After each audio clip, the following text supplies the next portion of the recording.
I'd like to talk to you today about Design Assist. If you've ever had the thought, I have too much work and not enough help, hello, who hasn't? This is for you.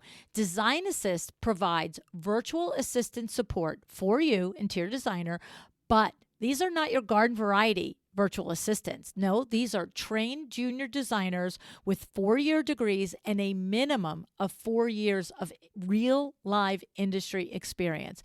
They handle CAD, rendering, sourcing, presentations, procurement, the real work that moves your projects forward. In fact, I have chairman of the board clients, one with 1 year in business, one with 2 year in business, using Design Assist as their very first hire.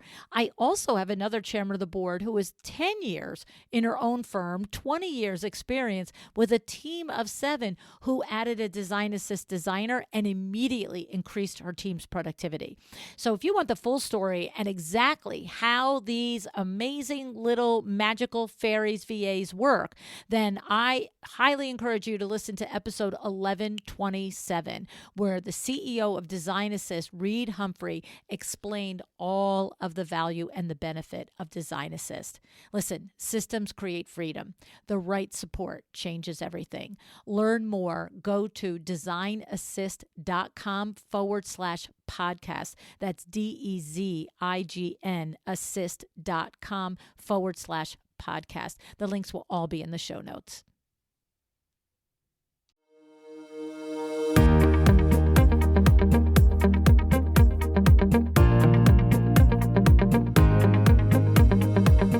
Welcome to A Well-Designed Business. My name is LuAnn Nigara, and I'm so glad you found this podcast. Together with my husband Vince and our partner Bill, we have grown our company WindowWorks from the ground up. So I know and I understand the challenges you face in running your interior design business. I also know that your talent alone isn't enough to ensure your success. So on this podcast, we talk about strategies and practical steps to help you grow your business. But make no mistake about it, we have our share of fun here too, mixed in with those aha moments that I love so much. This isn't fluff. Nobody has time for that. Whether you are a new interior designer or a seasoned designer, I am here to help you create and to manage the kind of interior design firm that you dream of. It's straight talk and it's action. Are you ready? Let's get started. Hi, welcome to A Well-Designed Business. Before we get into today's episode, I want to let you know that we're doing something a little different over the next several months. We're bringing back the most downloaded, the most talked about episodes from the last 9 years of A Well-Designed Business. These are the episodes that built businesses, that sparked aha moments, that turned you into an action taker. Now, if you're wondering why we're revisiting these episodes and what's changing with the show overall, well, I walk you through the full vision in our April 25th, 2025 episode titled The Big Shift, What's Changing on a Well-Designed Business and Why. That episode is linked for you in the show notes. Now, a quick heads up. These episodes are airing as they originally did. That means the music might sound familiar or it might be vintage. That means the event dates will definitely be out of date that I talk about. And it also means that any offers that are mentioned may or may not be valid still. But the insights, still golden. So whether it's your first time hearing this episode or your 5th time hearing it, there's something in this conversation for you right now in this season of your business. So here's the show. I hope you enjoy it.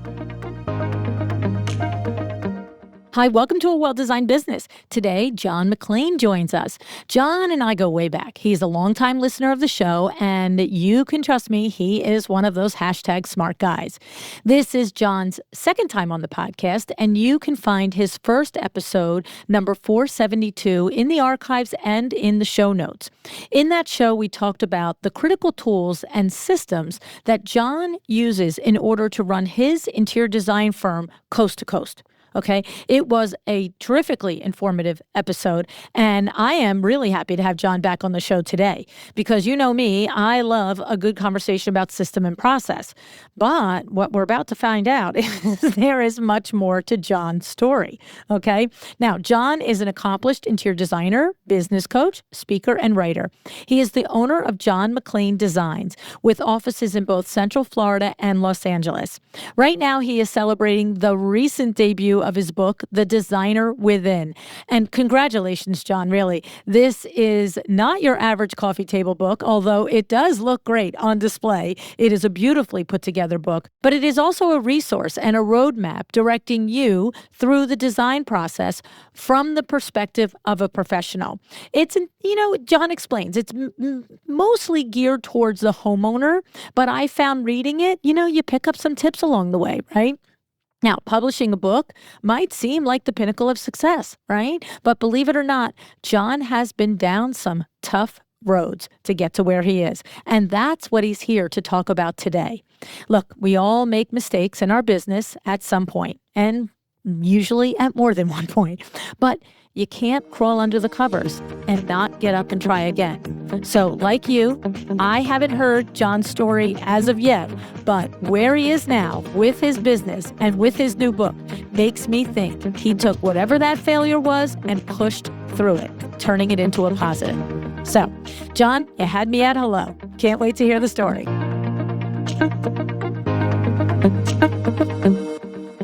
Hey, John, thanks so much for coming back to A Well-Designed Business. Hey, LuAnn, I'm so happy to be here. Got lots of stuff to talk about today. I know, right? I'm excited to have you back on the show.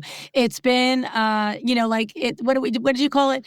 How did you say that? It's like not I BC. said BP, before pandemic. Right before pandemic, since you were on the show. But of course, we see each other at High Point and the different markets. And I'm so glad to have you back on the show again. And you impressed me the first time with the way you run your business. And that just always left an impression on me. But here's the thing that I learned recently. I did not know that you too have a dark night of the soul story, like our beloved Sandra Fugg.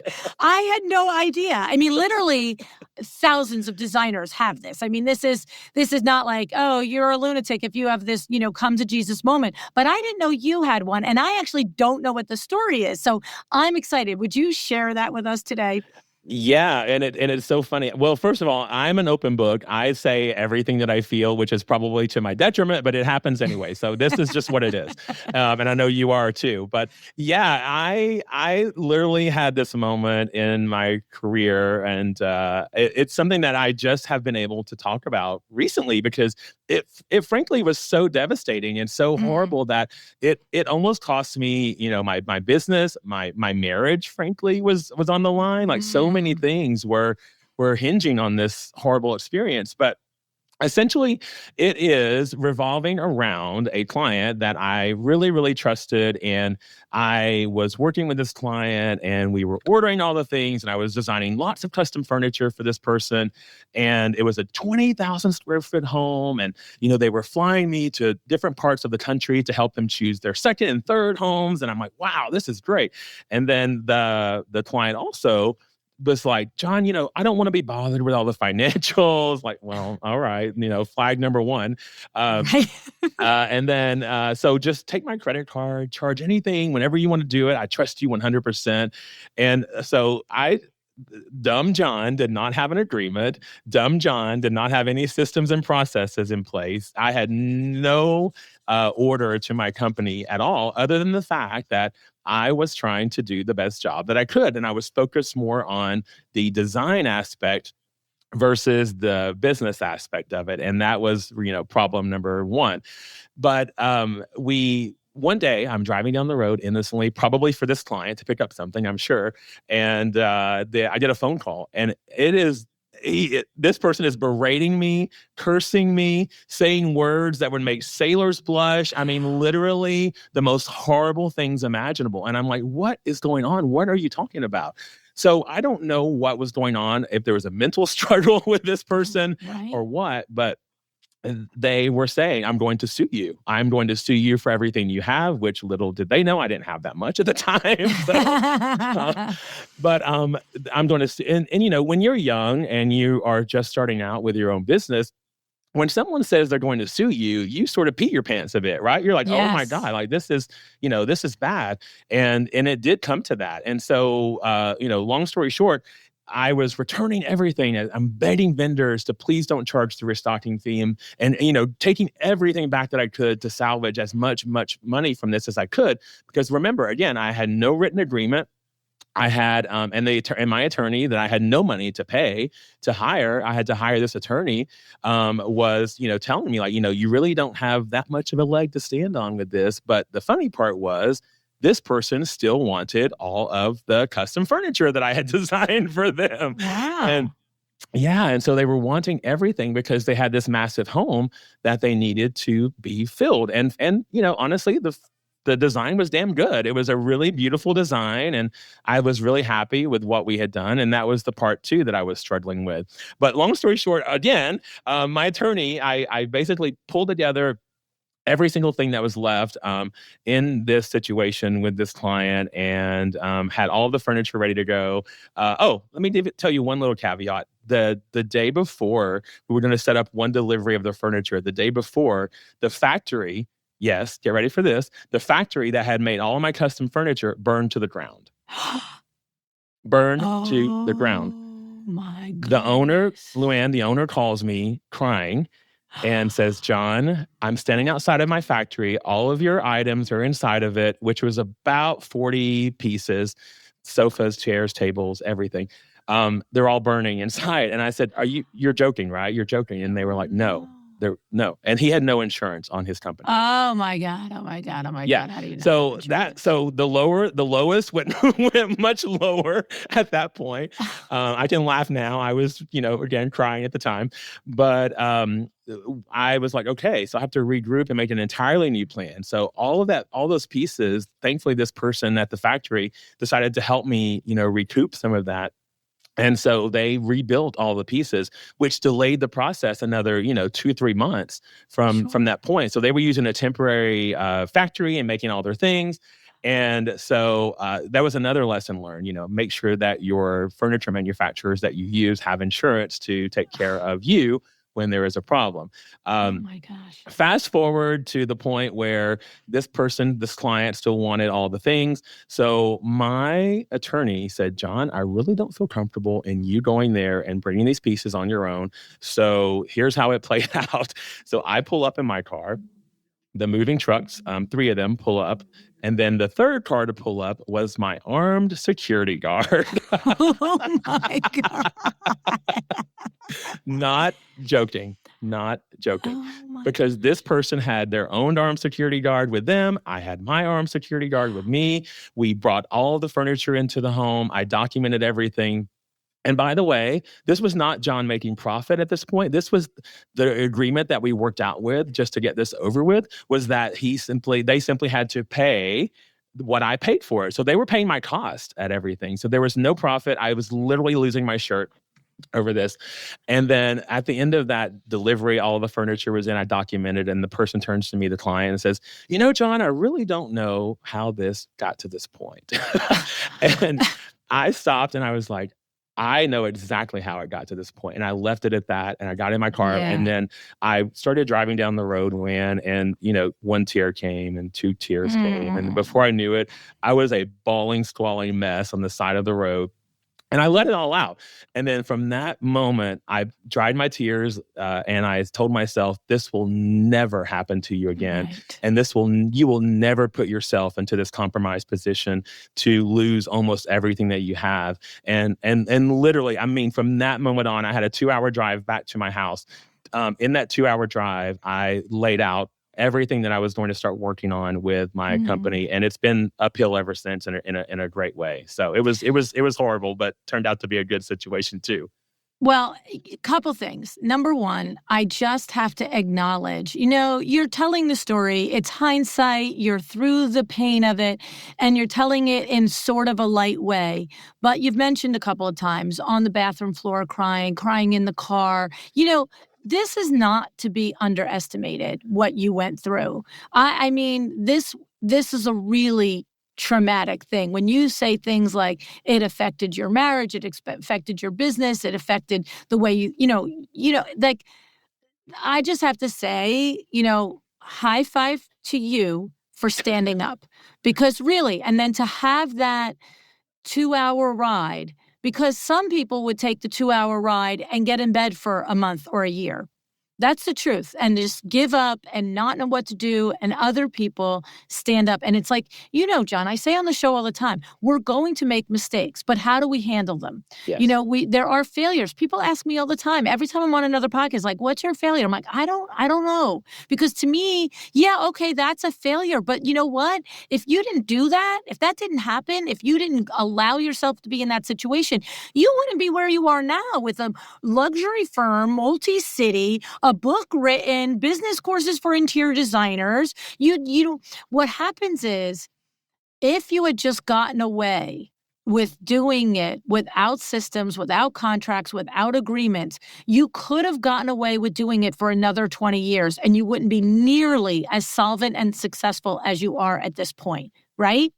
I mean, thank you. And yes, I absolutely agree with you. Every business decision that I made from that point onward reflected back to that horrible situation. So everything that I do and did and do now reflects back to that situation. And I kind of use that as my compass, frankly, for my agreements. Now, I have a 22-page agreement before the scope of work is added to it, my darling. So let me just tell you, and there's everything in there. I can even you can even imagine. And I don't do that to kind of scare clients per se. I do that because I want to be open and transparent. And I don't want any question about how I run my business or what my expectations are of the client or what their expectations are of me. It is so clear cut and so easy to understand. But yes, that pivotal moment, and again, I really have never spoken about it in depth because it was still brought up a lot of pain within myself and mentally, and then with my husband and so forth. But we're here, and I can kind of giggle about it now, but I was not giggling then. That's what I'm saying. It's like, I don't want somebody who's never been through a serious business crisis to underestimate the weight of what that was because you're through the actual hardcore pain of it. You know what I mean? Because, until you've been through a serious business crisis, it's hard to know how it really cuts you in your gut, right? Yeah, It and there's different really cuts levels. you in your gut. It does. And there's different levels, I feel, for people who, maybe they didn't have a situation as drastic as that. Maybe it was just something that, was bothersome to them. So I'm not trying to negate it either. It was very, very horrible. And, it was also very, very great. I can be positive about it now. I've always Mhm. been sort of a glass half full kind of person. And Mm. once I got all that out of me and realized what I had done wrong, and here's the kicker. Here is the kicker of this. I really have now come full circle, and I can't even blame that client anymore. This was Right. all my fault. This 100%. was I all agree. my fault. And everything that happened and every negative thing that occurred during that was me. So I took full 100%. responsibility. Yeah. Mhm. No, it's true. And look, I didn't even know all the gory details, but I know it was your fault. Like, Yeah. Duh. Yeah. Hello. because you're the one who's supposed to lead that transaction, whether Yeah. it's, a $10 transaction or a $2 million transaction. It's Mhm. yours to lead. It's yours as the design owner to lead that. And when we don't in our business, then it really is our fault. But I give you a lot of credit because that is a very monumental thing to go through and on all the levels. Yeah. And to really turn it into something so positive as I don't want that to go unnoticed or unrecognized either. But I have a couple of questions about it, if you don't mind. Yeah. Again, open book. Okay. Just because I think getting into a tiny bit into the weeds on it Sure. will maybe prevent someone else from getting into the same spot. So the client gave you carte blanche to use their credit card. I trust you, just go ahead and do it. And was it one credit card month that, it went up to hundreds of thousands of dollars and then the clients went off the rails? Or was it multiple months? Like, why, what was the thing? Because it feels like it had to be multiple months. And so where was the surprise on the client's part? Yeah, no, it was totally multiple months. It was charges would go through on 1 month. I guess that was fine. The next month that was fine. But let's just say it was a black card. There was no limits to this client's Right. finances. It was to the point where I would ride around with their driver, and it was that kind of a client. Very, very, Yeah. very, very wealthy. So do you think it was maybe something where it's a client that's actually so wealthy that they're not even looking at their own credit card statements, and then maybe 6, 7 months later, somebody in their, finance team comes and says, "Do you know you spent a $500,000 so far on furniture?" or something like that? Exactly what it was. So it was almost Okay. like this person was a company, a corporation that had all the Yes. red tape and all the processes behind it that it had to go through. And then by the time I think that the numbers hit the client's face, then that's when they were shocked about it. Right. Okay. So Yeah. because okay, that makes sense to me. And so that is a something to be highly aware of if someone out there has the opportunity to work with somebody that ridiculously wealthy, to understand that that's the red flag there, that that wealthy person, don't assume that because a statement went through and it got paid, that's tacit agreement. They're not even looking at their own darn bills, which of course I would have a whole problem with to begin with. Of Anyway, but course. Yeah. that's another story. Well, but also too, Luann, like it was the fact of just I don't take credit cards now, frankly. The only part that I take credit cards for now are for my consultations or for like a designer on demand or designer for a day situation for smaller amounts. I don't Good for accept you. credit cards any longer. It's just part of my written contract. They understand that before we even work together. And I've spoken to other designers who were like, John, like, yes, I do take credit cards. And then here's what happened. After the project is done, the client cancels the transaction. And so it's Yes. refunded. And I'm like, no, that's horrible.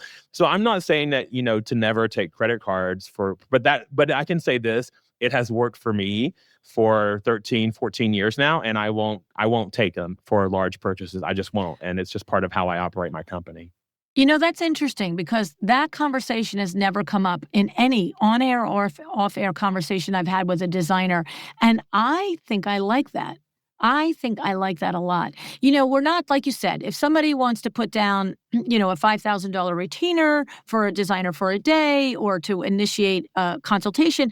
But when you go to say, okay, here is the invoice for $125,000 worth of furniture, no, that should probably actually be paid with an actual check that you can collect and it can't be debated.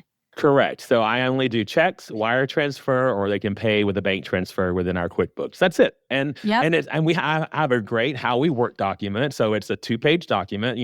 No text messages, no working on the weekend, da da da da da. And also, we do not accept credit cards, and that's just it's understood from the get go. So I never have to reapproach the subject. It's very clearly spelled out, and it's in the how we work document. It's in the agreement. It's in the proposal that we do. Very straightforward, and it has saved me lots of headaches over the years, I will say that. Mhm. Mhm. And for someone listening who's like, "I could never get away with that."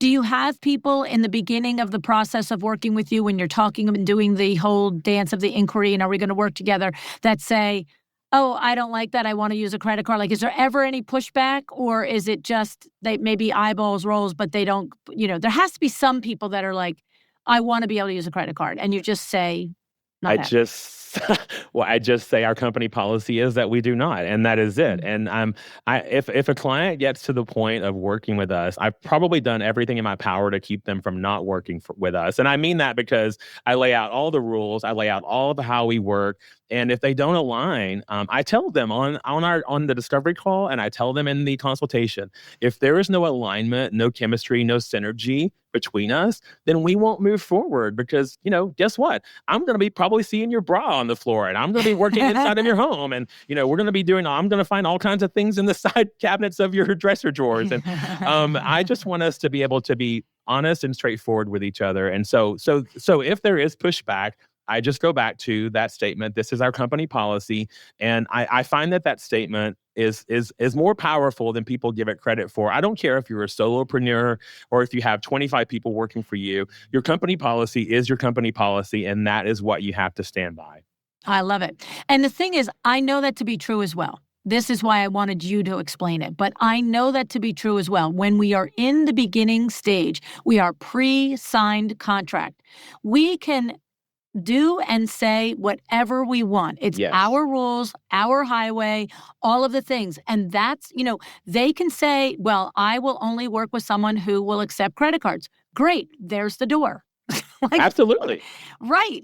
But you can't wishy-washy on it. Well, this time, maybe not last time, now next time. That's where it falls apart. And I, now that I'm on like 900 shows, John, between the two podcasts, I don't remember everybody's name who told me something anymore. It's really very disappointing because I used to have all the names at the top of my head. But somebody said to me on the show, and if you guys are listening and know, put it in the Instagram post for the show because it will bug me not to remember. But somebody said to me on the show in the last year, what if you acted as if you worked for the companies whose guidelines you are expressing? Mm. Right? So because you're the principal. So I'm talking to the designer out there that has a hard time when there's pushback and it's pre-contract. See, pushback after contract, that's a whole different scenario. Yeah. But pushback before contract, this is literally how it's going to go. You have come up with your reasons, your the whys that you're doing, the rules and the issues that you're putting out in your contract, and you've done it for good reason. So for you to back off of it just because somebody says, no, I don't want to do it that way. And when somebody said to me on the show recently was, pretend you work for yourself. You don't have the autonomy to just throw the contract out of the door because this customer, this client wants to use a credit card. Mhm. Pretend you work for you. You wouldn't. You don't have the ability to do that. So I don't mean like you say it to the client, but mentally in your brain, just Yeah. say, these are the rules of this company. These are the rules of this company. It's as This easy is as how we that. do it. It's Yeah. yeah, but the problem I think, LuAnn, is this. I think a lot of people don't take the time to sit down and come up with the rules Agreed. and the things that they stand for. It goes to that old saying, if you don't stand for something, you're gonna fall for everything. And I feel like Exactly. if you don't sit down, yes, you're excited about this project and oh my God, it's a beautiful home and I'm gonna do all of these great designs. But what do you as a business stand for? Right. What values are what personal values do you have? What business values do you have? How does that affect how you run your company? Make a list of that. I tell everybody, make a list of your non-negotiables Right. with your business and don't ever move from that. And I even when I was one person, I always use the term we every single time. It's a little trick that I Yeah. used and there is a we to all of us, even if you are a solopreneur, you have tradespeople and accountants and so forth. And We have and, 15 my multiple personalities that do yeah, all the jobs. exactly. Those voices in my head, that kind of thing. Exactly. It's a whole party up there. It is, it is. Yeah, sometimes I'm invited, sometimes I'm not, but it's okay. But you do have to spend the time working, on your business and figuring out exactly what things are important for you and then write those down, put them on your website, tell everybody that you speak with, put them in your how you work document. Don't ever be afraid to tell people what your company means to you and stand behind that, because what I found was once you start, and once you start wavering from your processes and the things that you value and the things that you do and the way you operate your company, you waver once, the whole trajectory goes off path, the train is derailed, and it's hard to get it back on track after that point. Right. It's Yeah. 100, I love it. I love it. You do have to take time really getting clear with who you are, what you do, how you do it, why you do it, and your non-negotiables. Yep. Love it. Love it. Love it. Love it. Yep. Okay. So in the end, the one last question about this whole situation. Yes, I ran So out of Kleenexes. I had no more Kleenexes. right? Oh, you poor thing. I just breaks my heart thinking of you in that car. It really does. But I'm here. But It's I'm okay. glad that you stood up. I Yeah. really am. In the end, when you show up for this delivery, getting to that delivery, was it like, because the client finally sees the bills, the client goes off the rails, but then the client is finally like, okay, I'm going to pay it all and I want it delivered. So was it just a hissy fit in the middle of it? And then the other secondary thing is, why and how did you get into a situation where the client was aware what your net costs were so that you had to only charge that, like that. Yeah. Again, back to the, Now, know I that. know that you've grown from this, and I know these are mistakes, but in explaining it, John, I think will help somebody who's like, oh, I just did that yesterday. Yeah, right. Right. Well, again, it comes back to the point that the reason this person wanted the products was because there were photos and there was they were able to see exactly how beautiful all these pieces were, and they knew that they would work perfectly in their home. And again, I know a lot of designers are really good at design and not so great possibly at business, and that's where I was. So in the middle of that, yes, there were attorneys talking, and there was, one day my attorney even said, John, I think the best way to do this is if you were to call this client and you tell them, let's work this out without the attorneys. And I will tell you, LuAnn, I think that was the point where I was able to leave a voicemail for this person. And it really did turn things around because I was like, let's figure this out. We both need to move on. Let's don't, keep bringing attorneys back and forth. You and I work this out as human beings. And that's what I feel was the turning point for that.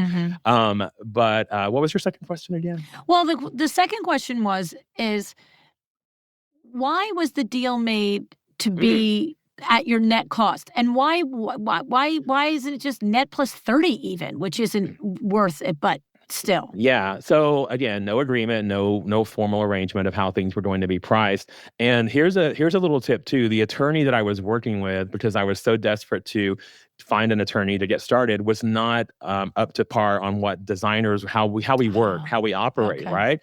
And so this attorney was a great attorney in a lot of aspects because they were able to resolve the problem, but did not understand exactly how design firms operate. And for God's sake, I probably didn't either at the time. So there's two of you in that boat. yeah, there. exactly. So like literally the blind leading the blind, right? And so I think just to sort of expedite it and to keep the process from me accumulating more attorney's fees with them, and just keep things going, they asked me, are you able to just tell this person what you paid for this, and then we wrap this up? And at the time, of course, I said yes. I would never say that now. But that did teach me a transparency lesson, however, and so that's why I'm so transparent with my own clients now, and I let them know, if they want to see an invoice, I show them an invoice. They're never ever ever going to wonder going forward what I pay for something and what their price is for it. I don't hide anything, because as an industry, I don't think we're to the point of saying this is just the price, let's just take it, because clients were very savvy, as was this person.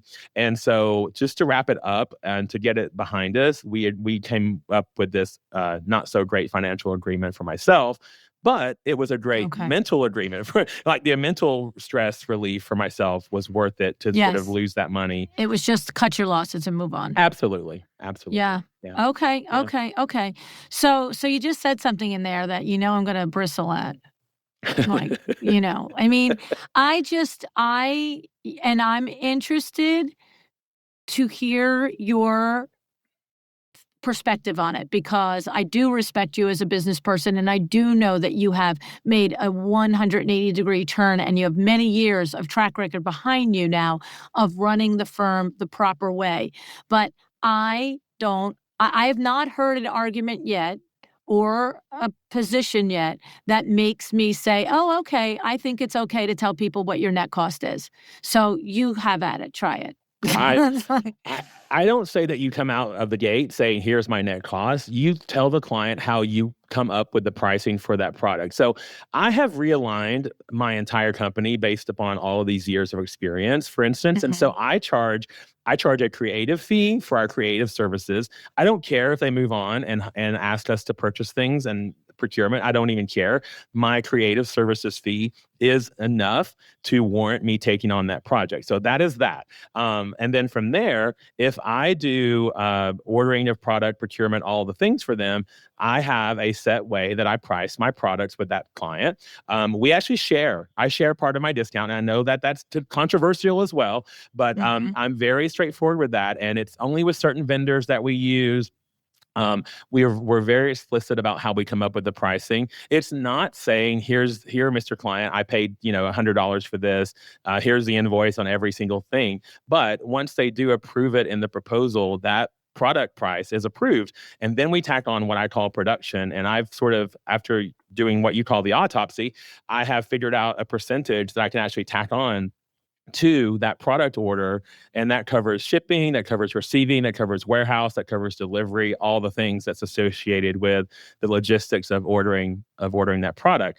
I don't say that you should always just come out and say exactly what you're paying for something, but if somebody asks you, I don't care to tell them, because it is what it is. And I don't think as an industry, we're to the point where we can just say this costs X amount of dollars without some sort of feedback from the client. I've had clients in, $10 million homes ask me those questions. And I've had clients in $500,000 homes ask me those questions. And I just don't think that I don't think as an industry we've changed to the point of just saying, here's the price, take it, and without them possibly asking those questions. Now, I will say this: if you have found your ideal client, which I spend a lot of time preaching about in my own courses and with my own coaching students, is if once you find that ideal client, they're probably not going to question that anyway. They're probably not going to ask you. The problem comes when we take on every single person with a heartbeat as a client, and then we allow them to sort of run the show.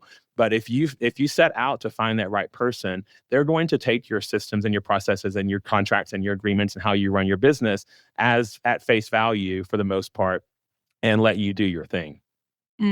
Okay. Well, I buy into that. I definitely know that when we are aligned and we have, like you said a few moments earlier, taken the time to figure out who we are, what we do, how we do it, why we do it, the way we do it, and then express that, it does attract the people who value those things. And then there is a lot less of back and forth because everybody's like, I'm in the right spot. So I like that. And I agree with that. I guess, so let's go back to this little pricing structure that you've got then. Let's do it. So I noticed, John, first of all, you called it a creative fee, where I feel like it probably is similar to what I've heard 1,000 times, but always everybody refers to it as the design fee. So you must be making a specific choice here. Talk to me about it. Yes, absolutely. I sat down and I looked at all the different parts of my company, of revenue streams that we have, where we made money, where we lost money, every single thing. And I figured out that the part that was sort of overlooked by clients and potential clients was our creative services as a designer. So, doing all of the selections, doing all the CAD plans, coming up with the actual designs, we weren't putting as much focus and emphasis on that as I felt should have been done. And because we weren't doing it, the client wasn't valuing that either.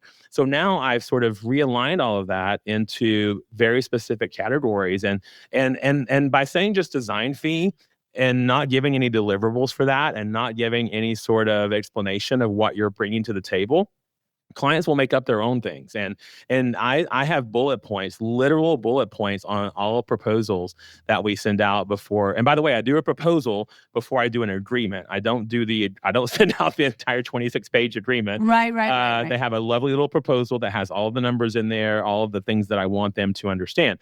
But in that, I list out exactly what they're getting for every single service type that we offer. And let me just tell you this: when I sat down and wrote those out, I was astonished myself at exactly how much we do.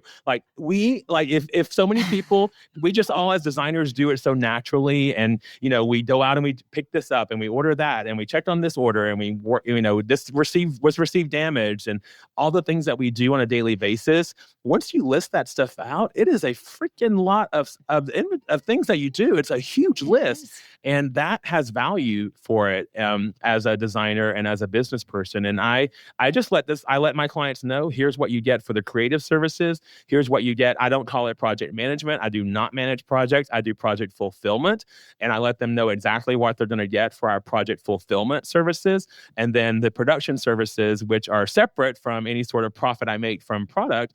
The production services is the logistical management of all of the products that we order for them. So it's basically three major categories: creative, project fulfillment, and then production, and then procurement, markup and that sort of thing is different from all of that.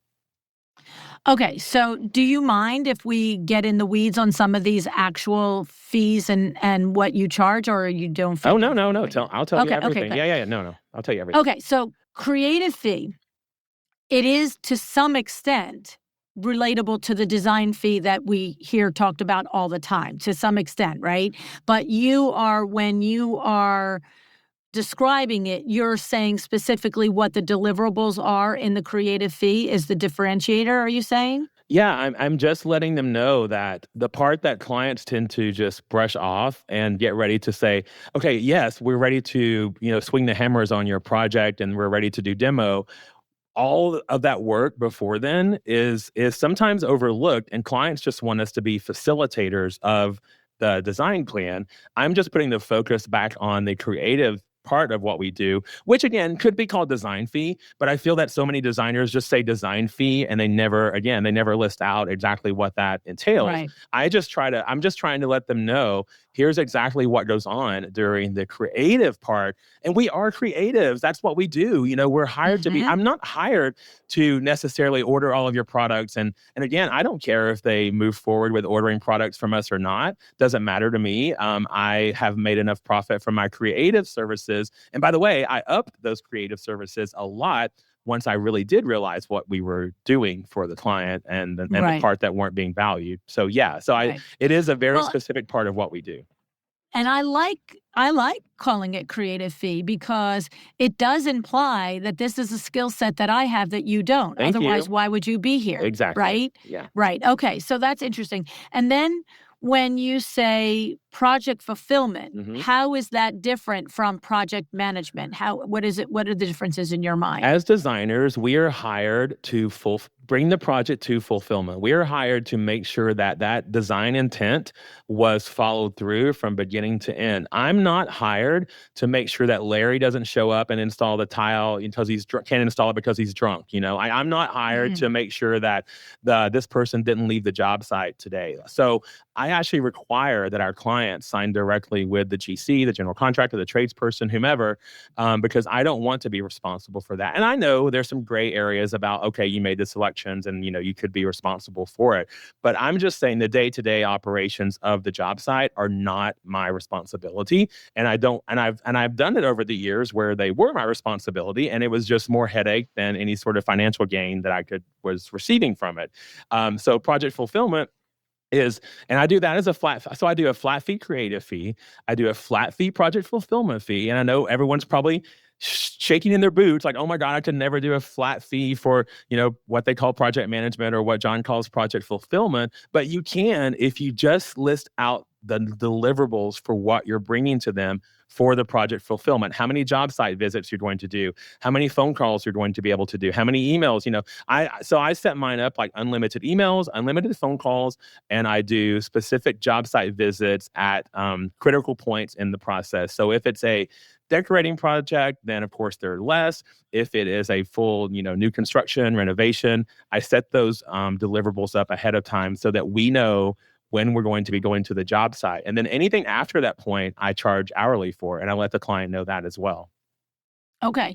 So with this, I'm hearing the distinction. You're not showing up. You're not saying, "Oh, hi, Sally Smith. On Tuesday, Bob the plumber is coming, to put the rough in." You're not involved in that. There's a GC and somebody else is handling all of that.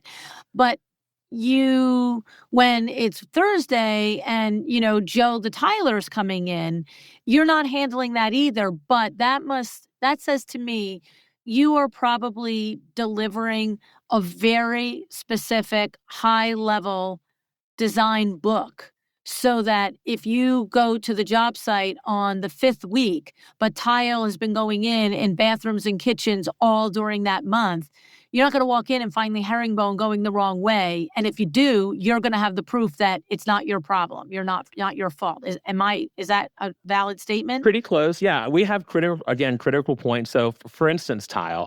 One of our rules is that anytime tile is being installed, we are required that one of my team members is on the job site to make Oh, see. sure that it's Yeah. installed in the correct way. So that's a critical point, right? Okay. This isn't to say, by the way, that we're not FaceTiming with the general contractor, sure that we're not, emailing and texting with that general contractor. We are. So we're just limiting those because that takes very little time. Think about it. So Yes. a 60-second phone call versus driving out to a project and then reviewing it, that's totally different. The other thing that kind of sticks in my craw a little bit about this project management thing is that legally, as you know, in certain states, you can't even do that.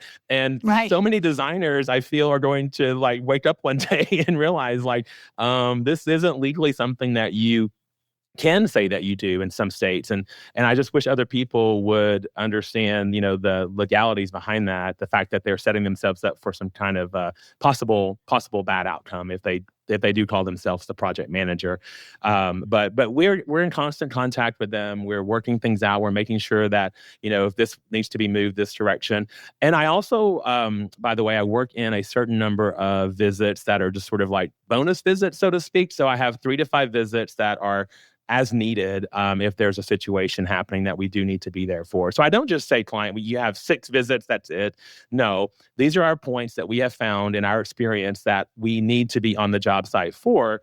But these are the other times when we know that things could arise and that we will need to possibly be on the job site for. Okay. Okay. Yeah. And then when you are figuring out the flat fee for the creative or the flat fee for the project fulfillment, what are you basing that on? Are you basing it on square footage? Are you basing it on past data for number of hours on other projects? Like, where are you coming up with that flat fee number? Here we go into the fee conversation. Yes, I have a very, very distinct way of doing that. I have tried everything under the sun over the years to try to figure out how to price our services. And it all boils down to this. I created this little calculator that I use, and it's nothing complicated, but it's very effective. And when we do the consultation with the client, we come up with a scope of work, of course, and that scope of work is super detailed, and it's sort of like pie in the sky. This is if you could do everything with your project, this is what you'd want to do. This is what we would do. So that scope of work is what I use to base my fees on. So if we're choosing, 2 coffee tables and 4 sofas and all the things, I put that in there, and each one of those has a time amount assigned to it, and it's just a click and play kind of a spreadsheet that I use. But when we're done, it comes up with the flat fee, and then I sort of multiply that by 1.2 because I know that there's things that happen along the way that could affect that rate. And I know that as designers, we tend to undervalue and underprice our services.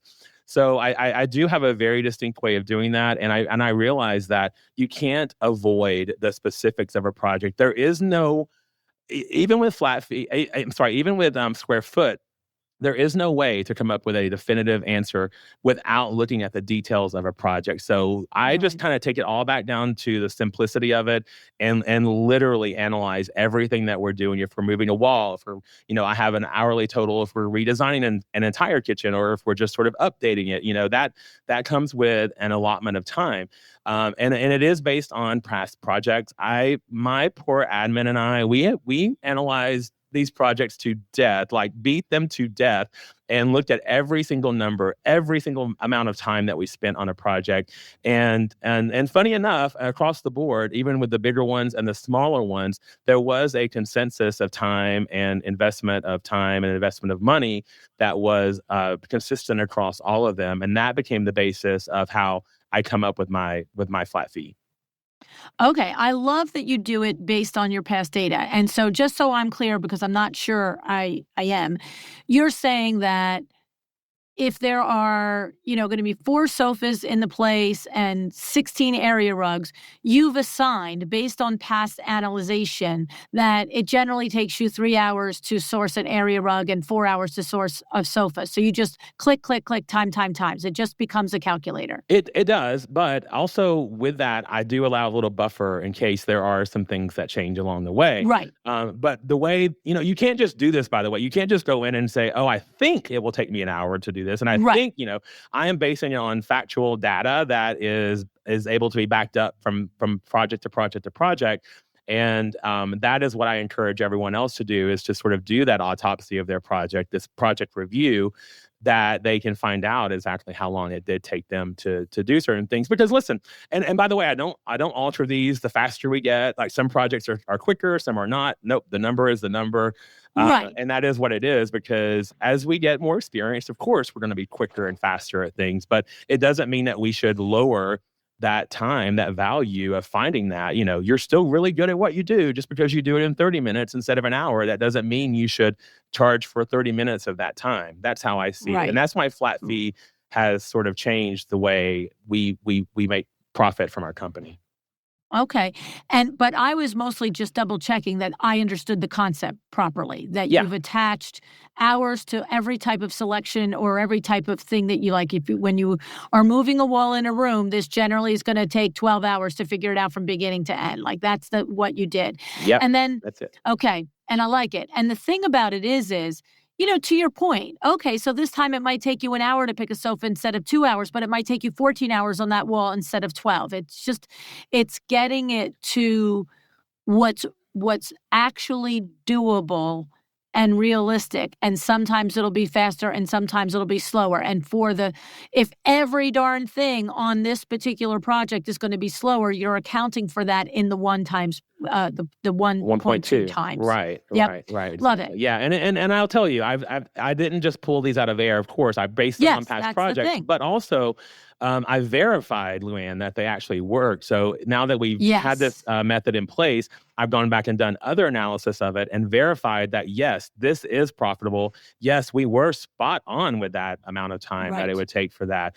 And the other thing too, I used to be the only person who would come up with pricing for all of our contracts and proposals and so forth. Now my team can actually take that Oh, spreadsheet that I've see. done, and I can let Yes. them do that. And I just do a quick little review of it, and they give Verify. me Right. the contract price that we're going to present to the client. I love it. I mean, and the thing about it is, and I'm so glad you mentioned that you're continuously double checking and confirming it, right? Yeah. Because it's so funny because years ago I was working with a designer one-on-one, and I won't use her name, but hi, and I love this lady, she's such a great lady. And we were having a conversation about a project that she was going to price for out of state, and we were reviewing how was she going to come up with this proposal. And it was one of those situations where you want the job, right? So when you don't really care, you throw spaghetti at the wall, you put the number that you want and you let it go.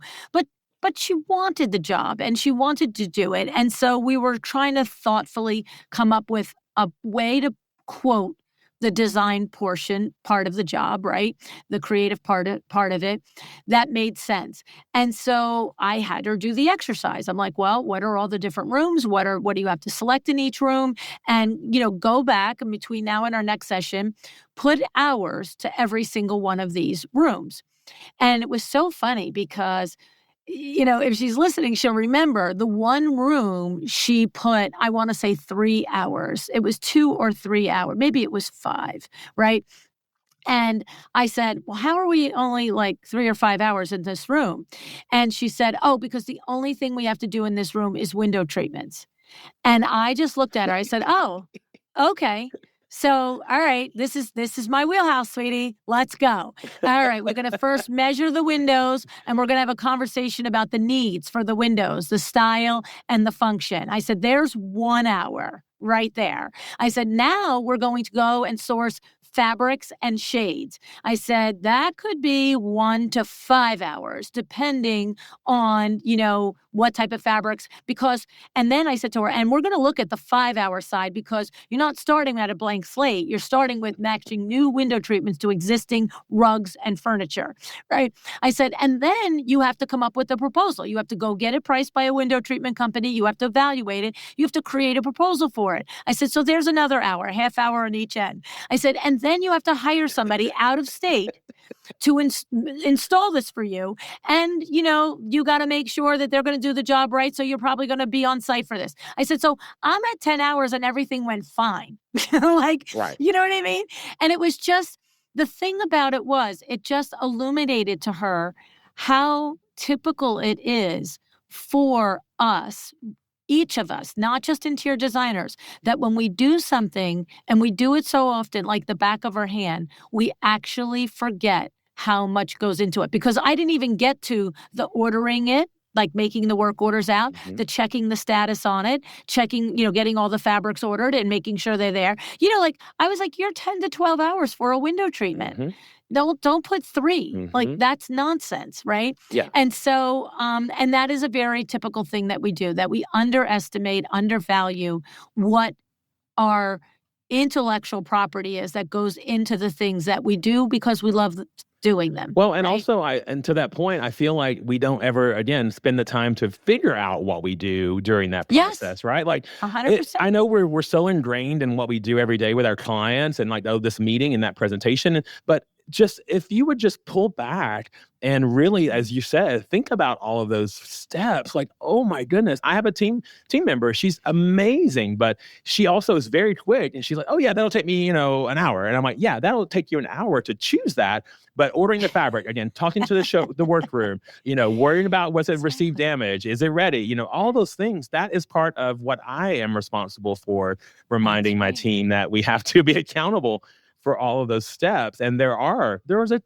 gazillion steps in what we do every day. Sometimes I get overwhelmed. I'm like, wow, do we really do that much every day? I And know. we do, It Yes, it's true, and the thing for me in that conversation was, whether it was 10 hours applied to one room, 20 hours to another, I didn't have the perspective to know if, like you just said, like your one designer saying it's an hour, but it's an hour to source it, but it's another hour to process it, pay for it, to check the status on it, see if it's ready for delivery. That's another 3 hours, right? hmm So when she was laying out 10 hours here, 20 hours there.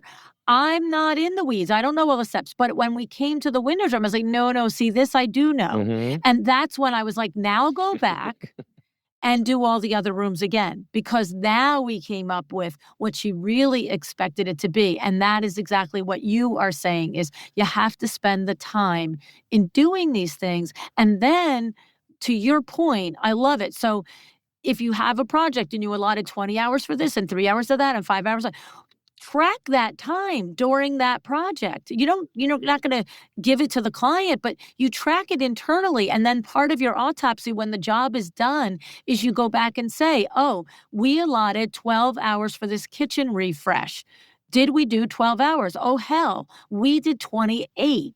Like, what the heck happened here? hmm And then what gets revealed is, was 28 necessary? In which case, for the next project, it has to be adjusted. Or was there wheels spun and, inefficiencies that you have to now come out and figure out what the I'm problem was, nodding my right? head so hard right now. Yes, exactly.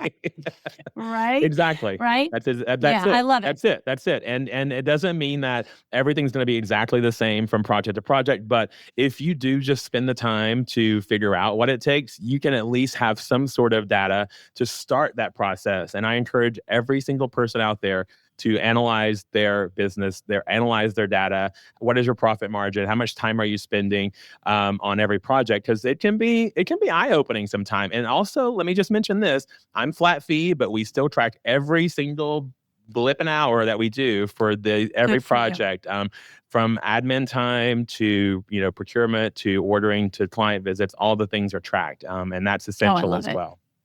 It's the only way to do Only it. way. So here's the thing. This leads us into, you have created many online courses for designers based on all of these hard-earned lessons of yours. So tell us a little bit about what you have created that designers can take advantage of, John. Thank you. Yeah, I'm so excited. So all of my mistakes are now documented in courses, and all of my successes are as well. Live in infamy forever and ever. I think you've already seen that I'm a kind of an open book, warts and all. I just have learned that common sense is the way to run your life and to run your business. And so I created, after I wrote my book, The Designer Within, which I'll tell you about in a minute. I Yeah. decided to do some courses for designers who were always DMing me, and I had questions being asked repeatedly. And I just felt like a lot of people were in that same boat, that not literally, probably, I hope, but somewhat similar situation that I had been in over the years.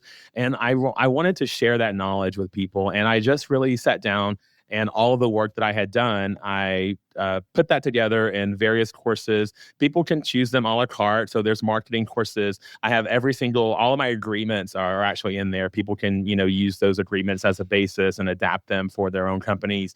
I have all of my systems and processes, which again, once I assimilated those all together, I was like, holy moly, there's a lot because it's every single step that we do from the minute a client calls us until the minute we send out, the thank you gift at the end. It's every single step in there. And not to say that everybody has to follow that, but I can say this. I can say that these steps that I have incorporated within my company, they really do work for us. And I use my own company as guinea pigs. We are the experimental prototype for everything before I put it out into the world. And I know for a fact that not only do these make our daily job easier, but they make my company much more profitable. And people can buy them individually as an individual course, or they can choose them as what I call the Designer Within Business Academy, which is everything inclusive, as well as some one-on-one coaching calls with me to answer specific questions. But the reaction's been great. I just approach everything as very naturally as sharing information, as wanting to better our industry and to sort of bring us to a new level as interior designers, and for people to really understand that we are professionals. We're not doing this as hobbies. We're here to make a living. Yeah, we're good at it. Yeah, we enjoy what we do, but we also have to make money. We're not a nonprofit. And I want to be an advocate for other designers and out in the world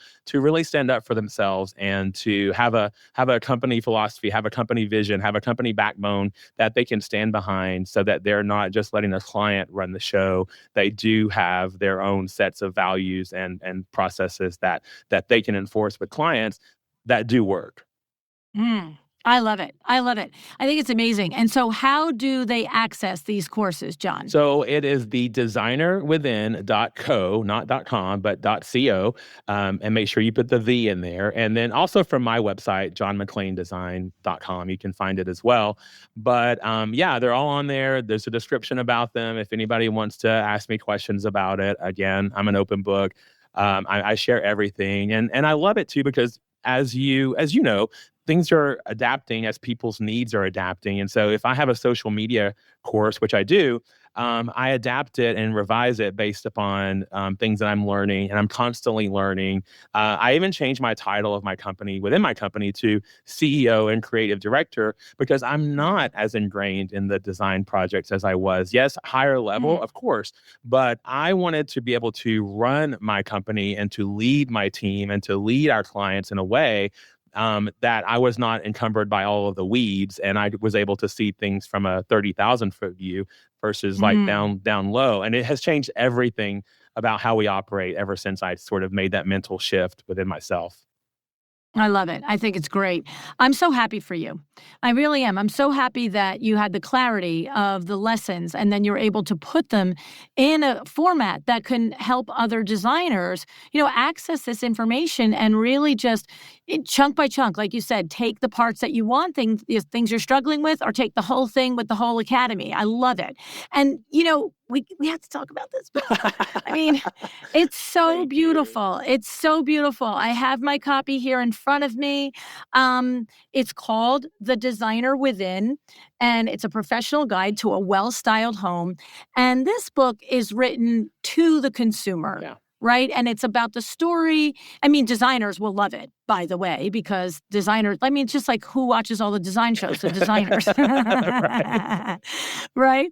Um, but I mean, I love that you talk about your grandfather and you go through your childhood and your upbringing and everything that influences. So tell us a little bit about the writing of the book and what your feelings are on it. I mean, I feel like most designers have this dream of writing a book and of having this sort of accomplishment done. And I did as well. But I'll tell you, it was innocently said to my husband. I was like, I think I want to do a book now. I think I want to write a book. And he was like, all right, let's do this. And I'm like, uh-oh, here we go. And so he just started contacting publishers and getting information about them and who to send ideas to. And then I came up with a sample chapter and what I saw the book, what vision I had for the book, and what I really wanted to accomplish with it. And it resonated with people, and it resonated with one specific. Gibbs Smith is my publisher. They're fantastic. Shout out to them. And they were really able to let me embrace my vision for the book. And I wrote the book, LuAnn, to my 12-year-old self, if you want to be if I want to be Aw. completely honest, because I was this kid in a small town that loved beautiful things, and I love watching all the old, like this old house. Like that's how old I was watching. That's how long I was watching these TV shows, like not Right? the HGTV ones. And so I wrote it to myself, and I wanted to be able to sort of bridge that gap between people who really deserve a beautiful home, but may not have the means to hire a designer like my family did not at the time. And I don't want to ever be this untouchable designer that the public can't ask questions to, or maybe they can take 4 or 5 components from the book or from a project that we have in the book and apply that to their own home. So I wanted lots of takeaways from it for people, but I also wanted it to be a beautiful book. And, it is, Yeah. I spent a lot of time on choosing the projects for the book. It took about 2 years to totally put the book together. And part of that was pandemic, and part of that was just me rewriting things a million times. And I wrote the book myself, which my publisher was kind of shocked about, but I really enjoyed it and the writing process of it. And we sat on about 5 projects because you can't publish them out into the world, right? As you're doing a book. So Mhm. we sat on about 5 beautiful projects that were eating at me that I wanted to tell people about on social media, but I couldn't because they were going to be in the book. So the book is it has 240 something pages and over 200 images. And, it's sort of my heart on my sleeve to the world as a designer Mm. and as a human being. I want to take down that wall that designers are that we can't be reached, and that we are just these elusive people that are designing only multi-million dollar homes. Yes, I have those in the book, but you know what? I also have a small, beautiful condo that we did. I have other little projects that we have in the book that aren't multi-million dollar projects. Mhm. And again, it's just accessibility for the world. I was so detailed on this book, LuAnn. You'll love this. They sent me back the cover of the hardcover of the book about 4 different times for different colors, and I kept revising the gray that I wanted under the jacket because I always take the jacket off of books when I put them on clients' shelves. Oh, isn't that Yeah, and I funny? wanted designers to be able to have this gray that would work with almost every room that they had. And so I went through about 4 iterations of the color of the hardcover of the book underneath the Oh my jacket. gosh. Yeah, crazy. And the publisher's probably like, "Dude, it Stop. has a cover on it." Exactly. And you're like, "But we're not gonna keep the cover on Right. it."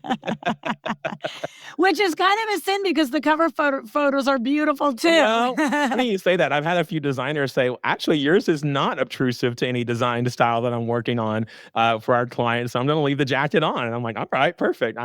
Point taken." Right? Oh my goodness. Well, I loved reading through it. I love that, putting the hat on as a regular consumer, you achieved what you wanted to achieve.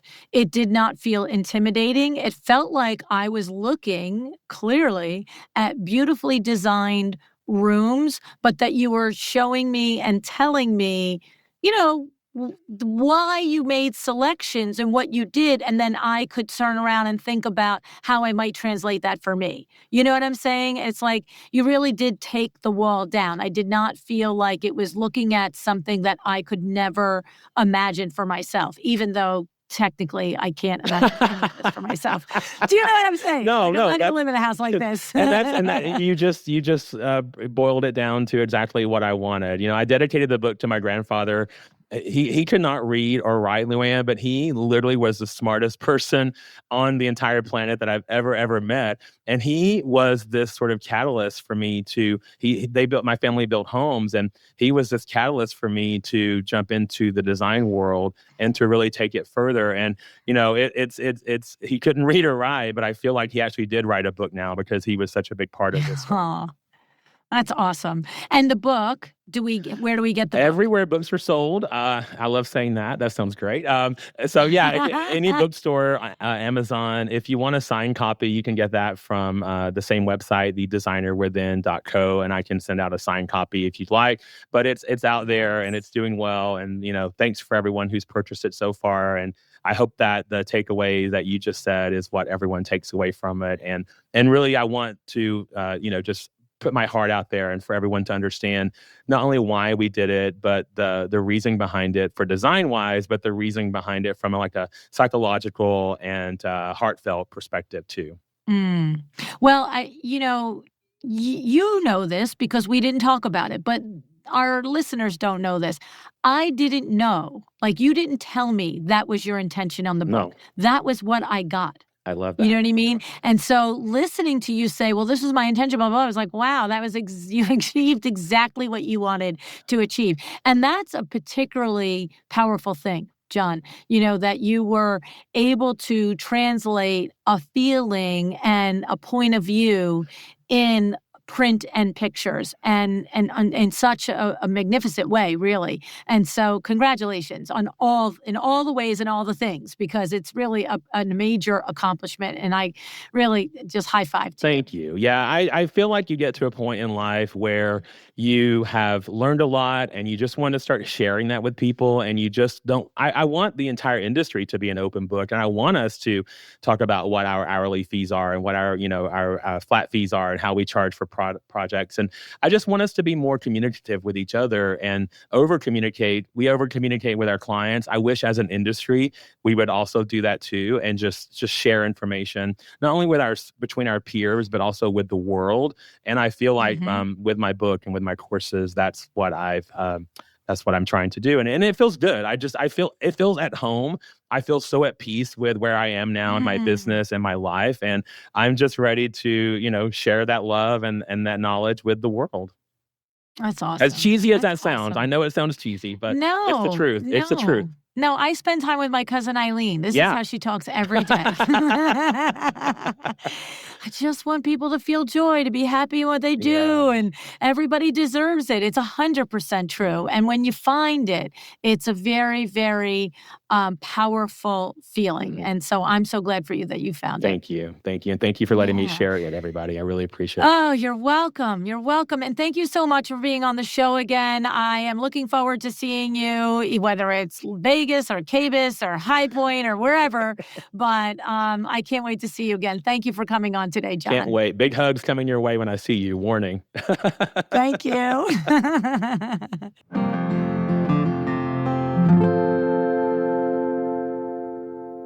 Okay, what a great conversation.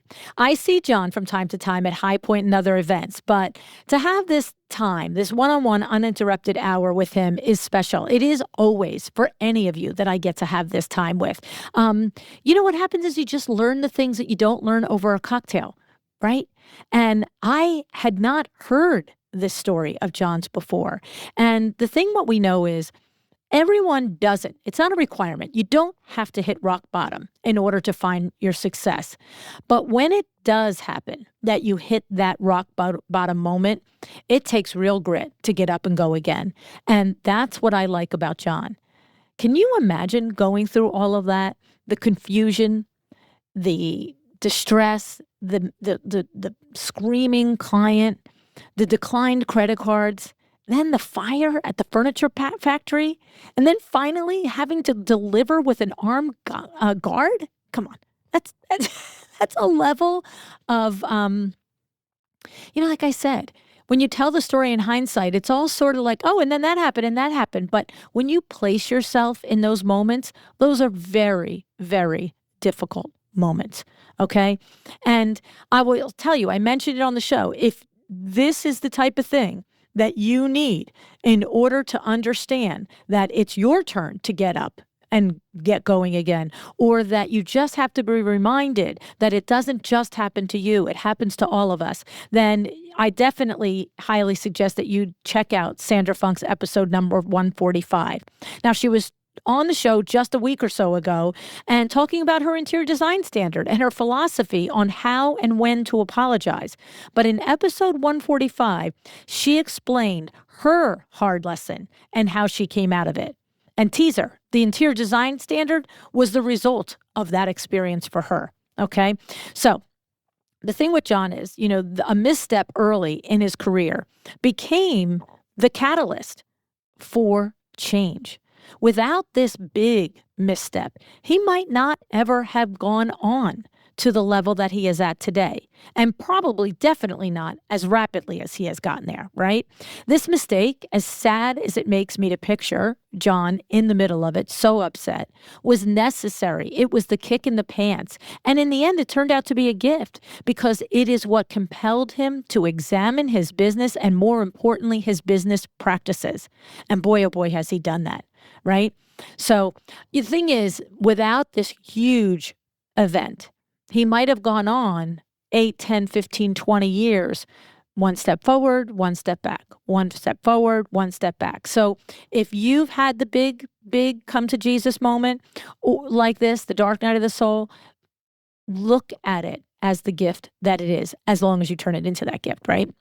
Now, I am intrigued about 2 of his practices, the fact that John does not take any credit cards and that he calls out his first service for the client as a creative fee, all right? And the thing is, what intrigues me and what matters to me more than these actual individual decisions is that he arrived at them by analyzing past and current projects and then taking it to the confidence to decide and create policy on what works for him and his business. Right? So whether you decide to call it a creative fee or a different fee, whether you take a credit card or you don't, I'm more impressed when you make those decisions based on the hard facts of your own business, as opposed to, I was at a panel discussion and somebody said to blah, blah, blah, right?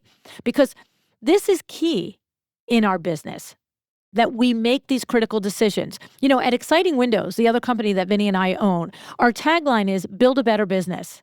And the point that we mean when we say that is that you get to decide what is better. What is better for you, your world, your dreams, your life? Okay? So thinking about that, all right? And it leads into John's little discussion about his non-negotiables, all right? And the thing about non-negotiables are they're different for all of us. We're each different people. But his reminder of how important they are to consider and to live by is what I want you to take out of it. As he said to us, if you don't stand for something, you'll fall for anything. And if that hits you, then maybe it's time to take a minute, grab your notebook and jot down some of your non-negotiables, all right? And if that doesn't come easy, write down the things that you will negotiate on, right? If you're a longtime listener of the show, you know this is my version of know what you will do and what you will not do before you are in the tough situation. This makes all the difference in the world. Thinking about what matters to you, what is like a non-negotiable to you. I will not do this. For him now, one of those is he will not take credit cards. So what happens is when somebody's interested and wants to do something like, oh, but I really want you to do it. He's like, no, it's a non-negotiable. Like he's not in the moment on his feet dancing around it. He's already given it careful consideration. And that's always what I mean when I say know what you will do and know what you will not do. And it's to his point, if you don't stand for something, you'll fall for anything because then everything is on the table. You can be talked in or out of anything if you don't have your own mindset first, right? So if you want to see more of John's designs and his design philosophies, please go get his book, The Designer Within. It is absolutely beautiful. A lot of great advice for both homeowners and, like I said, for you as an interior designer as well. You can get it anywhere books are sold, but if you want that signed copy, and that's fun to have, right? Go to John's website, thedesignerwithin.co. All right. And of course, look into his coaching. It's clear he is speaking and teaching from well-earned experience. He knows what you're going through, and he knows how to help you get through it, right? This is like getting that, pass go card and collecting the $200 right away. You don't have to make your way all the way around the board. You can talk to somebody who's been there and has the solid advice on how to get through.